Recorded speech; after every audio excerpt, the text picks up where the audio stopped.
এই প্রতিবেদনে সম্প্রচারিত কোনো ভিডিও উস্কানিমূলক নয়, খবর সম্প্রচারের জন্য জনগণের কাছে তুলে ধরা। এই মুহূর্তে সবথেকে বড় খবর, মুর্শিদাবাদ জেলার সুতির সাজির মোড় এবং শামসেরগঞ্জের বাসুদেবপুরের 34 নম্বর জাতীয় সড়কে আজ সকালে চরম বিশৃঙ্খলার সৃষ্টি হয়েছে।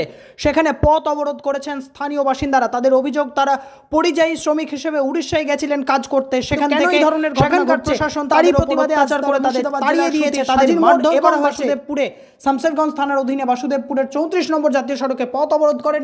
সেখানে বেশ কয়েকটি গাড়ি ভাঙচুর করে আন্দোলনকারীরা। পুলিশের ওপর চড়াও হয়েছে বলে জানা গিয়েছে। পুলিশের হাত কামড়ে দিয়েছে। শামসেরগঞ্জের একজন এএসআই বা একজন অফিসার, তিনি আক্রান্ত হয়েছেন। সেই প্রতিবেদন, সেই ছবি আপনাদের সামনে তুলে ধরছি জাগরণ বাংলার পর্দায়।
আপনারা কি উড়িষ্যায় ছিলেন?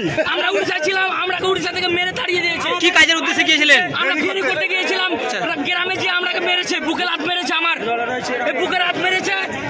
আচ্ছা, আপনাদের মূলত কি কারণ আজকে বিক্ষোভ?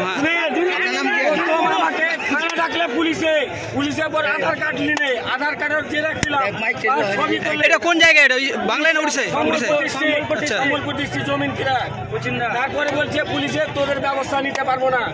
ব্যবস্থা নেওয়ার পর তারপর দুদিন পর বলছে তোরা উড়িষ্যায় পালা। আমরা উড়িষ্যা তাহলে আমার ওখানে মোটাই 12টা 13টা মাল আছে, 2টা বাইক আছে, আমি খাবো কি? ওই জন্য আমরা মমতা ব্যানার্জির কাজ চাচ্ছি। আমরা বাইরে যাবো নাই, আমরা কাজ দিয়ে ছেড়ে দেবো। নিজের